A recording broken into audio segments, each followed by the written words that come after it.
नमस्कार, बहुत स्वागत है आपका जी दिल्ली एनसीआर हरियाणा देख रहे हैं आप। आपके साथ मैं हूं स्नाली राय। बुलेटिन की शुरुआत करेंगे बड़ी खबर के साथ। दिल्ली में बहुत खराब श्रेणी में पहुंचा एकेवाई। कई इलाकों में एकेवाई 450 के करीब पहुंचा। मुंडका में 437, रोहिणी की बात करें तो यहां पर 434 पहुंचा एकेवाई। नेहरू नगर में 426, जहांगीरपुरी में 420 पहुंचा एकेवाई। बढ़ते प्रदूषण से लोगों को परेशानी हो रही है। तो आपको बता दें कि दिल्ली एनसीआर में लगातार एकेवाई का स्तर जो है वो बढ़ता जा रहा है, जिसकी वजह से लोगों की परेशानियां बढ़ती जा रही है। कई इलाकों में एकेवाई 450 के करीब दर्ज किया गया है। आपको बता दें कि इसकी वजह से लोगों को स्वास्थ्य संबंधी परेशानियां हो रही हैं, गले में खराश, और इसी के साथ साथ लोग जो हैं उन्हें जो लोग अस्थमेटिक है उन्हें सबसे ज्यादा परेशानी हो रही है। बच्चे और बुजुर्ग हैं उन्हें ज्यादा परेशानी हो रही है। प्रशासन की तरफ से लगातार लोगों से अपील की जा रही है कि अगर वो घर से बाहर जा रहे हैं तो मास्क का इस्तेमाल जरूर करें। मुंडका में 437, रोहिणी में 434 पहुंचा एकेवाई। नेहरू नगर की बात करें तो यहाँ पर 426 है। वहीं जहांगीरपुरी की बात करें तो 420 पहुंचा एकेवाई। यानी कि कई ऐसे इलाके हैं जहां पर एकेवाई 450 के पार है दिल्ली में, जिसकी वजह से लोगों को स्वास्थ्य संबंधी परेशानियां हो रही है। आंखों में जलन, गले में खराश जैसी परेशानियों से लोगों को दो चार होना पड़ रहा है और लगातार प्रदूषण जो है वो बढ़ता जा रहा है। मुंडका की बात करें तो यहाँ पर 437 है। रोहिणी की बात करें तो 434 है। नेहरू नगर में एकेवाई 426 है। जहांगीरपुरी में 420 है। अशोक विहार की बात करें तो यहाँ पर 418 है। आरकेपुरम में 418 है। वजीरपुर में 416 है। बवाना में 415 है। यानी कि कई ऐसे इलाके जहां पर एकेवाई 400 के पार है दिल्ली में, जिसकी वजह से लोगों की परेशानियां बढ़ती जा रही हैं। और इसी पर ज्यादा जानकारी के साथ सहयोगी ब्रजेश तिवारी हमारे साथ कनेक्ट करें, उन्हीं का रुख कर लेते हैं। ब्रजेश, फिलहाल क्या स्थिति दिल्ली में, क्योंकि एकेवाई का स्तर जो है वो लगातार बढ़ता जा रहा है? देखिए, एकेवाई का स्तर लगातार बढ़ रहा है और उसी की वजह से पूरी दिल्ली और आसपास के जो इलाके हैं वहां पे हालात बेहद ही खराब हो रहे हैं। स्वास्थ्य विभाग की तरफ से लगातार एडवाइजरी जारी की गई है कि सड़कों पे आप निकलते हैं तो मास्क का इस्तेमाल करें और साथ में जरूरत पड़े तभी घरों से निकलें। और इसी की वजह से मैं एक बार आपको यहाँ की दिल्ली की आसमान की तस्वीरें दिखाता हूँ। इस वक्त 7 बज रहे हैं और अगर आप पीछे पूरी तरफ देखेंगे आसमान में तो आपको घना कोहरा दिखाई देगा।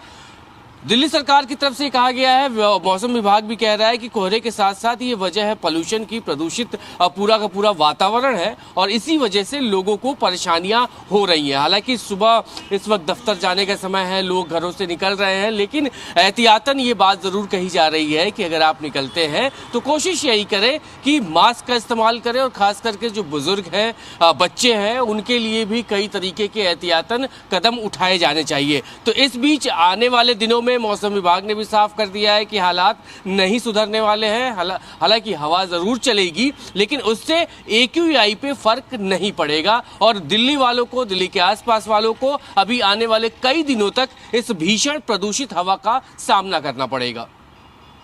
जी, फिलहाल देखा जा रहा है कि एकेवाई का स्तर जो है वो लगातार बढ़ता जा रहा है और साथ ही साथ मौसम विभाग की बात करें तो उसकी तरफ से क्या कुछ कहा जा रहा है, क्योंकि देखा जाता है कि जैसे जैसे तापमान में गिरावट दर्ज किया जाता है वैसे वैसे प्रदूषण का स्तर भी बढ़ता जाता है। देखिए, तापमान में गिरावट क्योंकि सर्दी धीरे धीरे बढ़ेगी और मौसम विभाग ने सीधे तौर पर कहा है कि जब तक बारिश नहीं होगी तब तक इस वातावरण में सुधार नहीं होगा और आने वाले दिनों में अगले 15 दिनों तक दिल्ली और आसपास के इलाकों में कहीं भी बारिश की संभावना नहीं है। और ऐसे में इसीलिए स्वास्थ्य विभाग और मौसम विभाग दोनों इस बात को लेकर लोगों को अलर्ट और अवेयर कर रहे हैं कि बचाव खुद से करें, बचाव करेंगे बेहतर रहेगा। वहीं दूसरी तरफ दिल्ली सरकार ने भी कई एहतियातन कदम उठाए हैं ताकि हालात को कंट्रोल किया जा सके। लेकिन मौसम है और चूंकि मैंने पहले भी बताया कि हवा चलती रहेगी तो हालात पहले से बेहतर होंगे, लेकिन अभी भी आसार ऐसे नहीं दिख रहे हैं और इसी वजह से लोगों को अलर्ट करना स्वास्थ्य विभाग की तरफ से भी लगातार जारी किया जा रहा है ताकि लोगों की सेहत के साथ जो दिक्कतें हो रही हैं वो ज्यादा ना बढ़े। उससे बेहतर यही है कि आप उपाय करें ताकि आप स्वस्थ रह पाए। जी ब्रजेश, ग्रैब 3 हटाया गया है, ग्रैब 2 और 1 अभी लागू है, लेकिन फिलहाल राहत मिलती हुई नजर नहीं आ रही है, लेकिन फिर भी सरकार की तरफ से ग्रैब 3 हटा दिया गया और सरकार की तरफ से तमाम कदम भी उठाए जा रहे हैं, लेकिन फिर भी प्रदूषण के स्तर में कमी नहीं आ रही है। देखिए, मौसम की मार है और मौसम विभाग इस बात को लगातार कहता रहा है। सरकार ने जो फैक्ट्रीज हैं, जो डीजल की गाड़ियां हैं, उन पर रोक लगाई थी ताकि हालात बेहतर हो पाए, लेकिन अभी स्थिति वैसी बनती हुई नहीं दिख रही है। सीधे तौर पे यही कहा जा रहा है कि अगले 10 से 15 दिन तक तो हालात यही बने रहेंगे और इसमें कुदरत की अगर मेहरबानी होती है, बारिश हो जाती है, तो हालात जरूर बदल सकते हैं। लेकिन दिल्ली वालों को, दिल्ली के आसपास वालों को इस मौसम से बचने के लिए ये जरूर हिदायतें दी जा रही हैं कि मास्क का इस्तेमाल करते रहें और अपना बचाव करते रहें। जी हमारे साथ चरण भी जुड़ गए हैं, उन्हीं का रुख कर लेते हैं। चरण, फिलहाल मौसम विभाग की तरफ से क्या कुछ कहा जा रहा है, क्योंकि देखा जा रहा है कि जैसे जैसे ठंड दस्तक दे रही है वैसे वैसे प्रदूषण का स्तर भी बढ़ता जा रहा है और लोगों की परेशानियां भी बढ़ती जा रही है। जी बिल्कुल, देश की राजधानी दिल्ली के द्वारका की बात करें तो द्वारका दिल्ली का शुष्क इलाका है, लेकिन जिस तरीके से ठंड जिस तरीके से बढ़ती जा रही है, उसी तरीके से पोल्यूशन है वो भी बिल्कुल लगातार बढ़ता जा रहा है। ये लोगों के लिए बहुत बड़ी मार है। जो लोग पार्क जाते थे सुबह सुबह, उन्होंने जाना बंद कर दिया। बड़ी बात, उन्हें स्कूल जाने में बड़ी दिक्कत हो रही है और जो बुजुर्ग लोग हैं वो पार्क नहीं जा पा रहे, घर में उनका दम घुट रहा है क्योंकि पोल्यूशन की मार काफी ज्यादा देखने को मिल रही है। जी फिलहाल आप जहां पे हो वहां की क्या कुछ स्थिति है, क्योंकि मैं देख पा रही हूँ कि पीछे धुंध है, कोहरा भी अब होने लगा है, तो क्या कुछ कहा जा रहा है, क्योंकि स्थिति जो है वो और खराब होती हुई दिख रही है। जी बिल्कुल, प्रशासन की बात अगर करें इसमें तो प्रशासन ने काफी कदम उठाए पोल्यूशन को कम करने के लिए, लेकिन कहीं ना कहीं देखा जा रहा है कि पोल्यूशन कम होने का नाम नहीं ले रहा है। और जो बच्चों की बात करें, स्कूल जाने वाले जो बच्चे हैं, तो प्राइवेट स्कूलों की अगर बात करें तो प्राइवेट स्कूलों ने अभी नर्सरी से लेके 5वीं क्लास तक के बच्चों की छुट्टियां कर दी थी।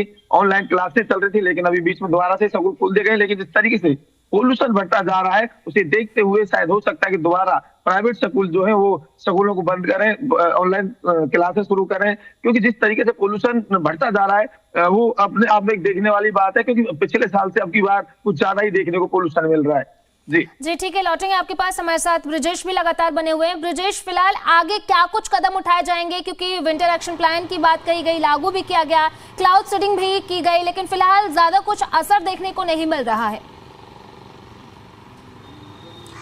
देखिए, असर नहीं है और इसी की वजह से, चूंकि हेल्थ डिपार्टमेंट, मौसम विभाग कुदरत के आगे बेबस भी हैं, इस बीच सरकार, दिल्ली सरकार की तरफ से अगर एहतियातन कदम की हम बात करें तो मुमकिन है कि आने वाले दिनों में प्रदूषण का स्तर और अगर बढ़ता है तो ऑनलाइन क्लासेस फिर से शुरू कर दी जाएंगी। हालांकि हाइब्रिड मोड में दिल्ली एनसीआर के स्कूलों को भी रखा गया था ताकि जो बच्चे स्कूल नहीं आना चाहते हैं, स्वास्थ्य उनका ठीक नहीं है, तो वो घरों से ही ऑनलाइन क्लास कर सकते हैं। लेकिन अगर इसी तरीके से मौसम के हालात बने रहे, इसी तरीके से प्रदूषण का स्तर बढ़ता रहा, तो एक बार फिर से पूरी तरीके से दिल्ली एनसीआर के स्कूलों को ऑनलाइन कर दिया हो सकता है, कर दिया जाए पूरी तरीके से। जो कार्यालय है, दफ्तर है, जो लोग जरूरत पड़े तभी अपने ऑफिस जा पाए या इसके अलावा घर से बैठकर ऑनलाइन काम करें, तो इस तरह की तमाम एहतियातन कदम आने वाले दिनों में उठाए जा सकते हैं। हालांकि मौसम विभाग लगातार इसी बात को कह रहा है कि 15 दिन कम से कम ऐसे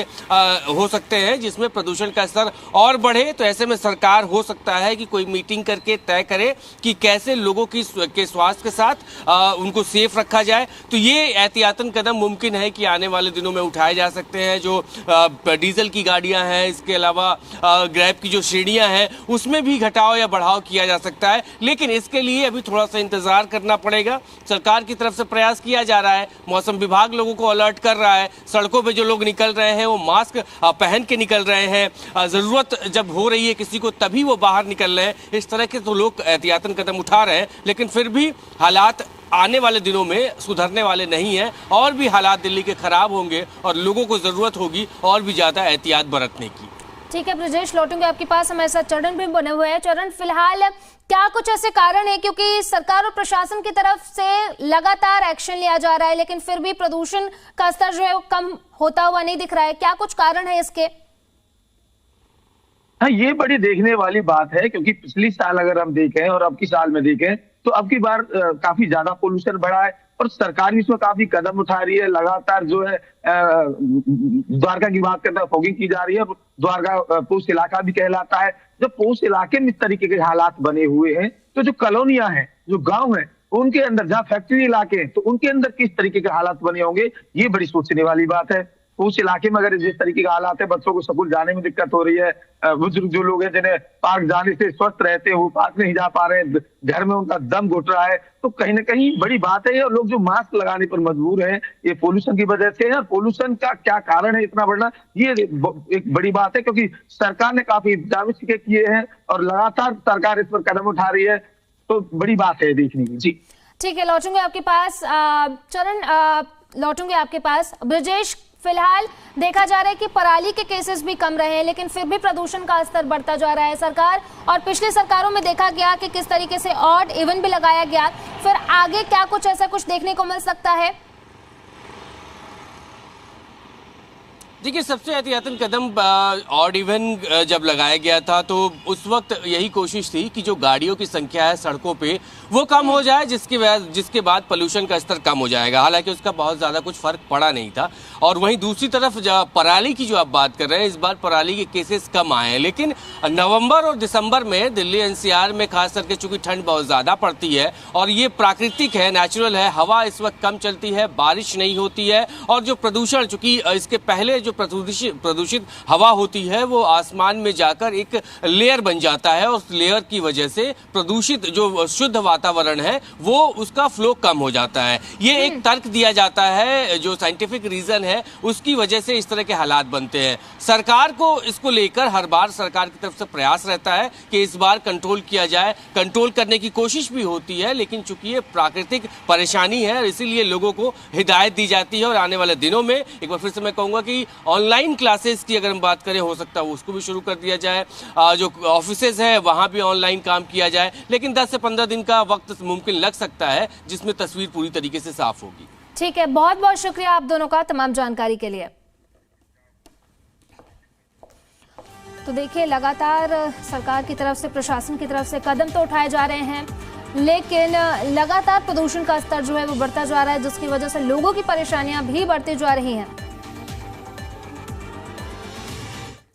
तो लगातार स्तर जो है वो बढ़ता जा रहा है, जिसकी वजह से लोगों की परेशानियां बढ़ती जा रही है। चलिए अब आपको बता देते हैं कहां पर कितना AQI है। मुंडका में 437 है, रोहिणी की बात करें तो 434 है, नेहरू नगर की बात करें तो 426 है, जहांगीरपुरी की बात करें तो 420 है, अशोक विहार की बात करें तो 418, यानी कि कई ऐसे इलाके हैं जहां पर AQI 400 के पार है। वहीं आर के पुरम की बात करें तो 418 है, वजीरपुर की बात करें तो 416 है, बवाना की बात करें तो 415 है, आनंद विहार की बात करें तो 414 है, विवेक विहार की अगर बात करें तो 412 है। यानी कि लगातार प्रदूषण का स्तर दिल्ली में बढ़ता हुआ नजर आ रहा है, और लगातार हम आपको दिखा भी रहे हैं स्क्रीन पर कि कहां पर कितना AQI है। द्वारका की बात करें तो 408 है, नरेला की बात करें तो 407 है, ओखला फेज 2 की बात करें तो 407 है, पटपड़गंज में भी 407 है, चांदी चौक की बात करें तो यहाँ पर भी AQI 406 है, बुराड़ी की अगर बात करें तो 402 है, ITO की बात करें तो 398 है, अगर बात करें CRI मथुरा रोड की तो 386 है, नजफगढ़ की बात करें तो 361 है, सोनिया विहार की बात करें तो 360 है। यानी कि दिल्ली में कई ऐसे इलाके हैं जहां पर AQI 400 के पार है, तो कुछ ऐसे इलाके हैं जहां पर AQI 300 के पार है, और लगातार हम आपको स्क्रीन पर दिखा रहे हैं कि कहां पर कितना AQI है।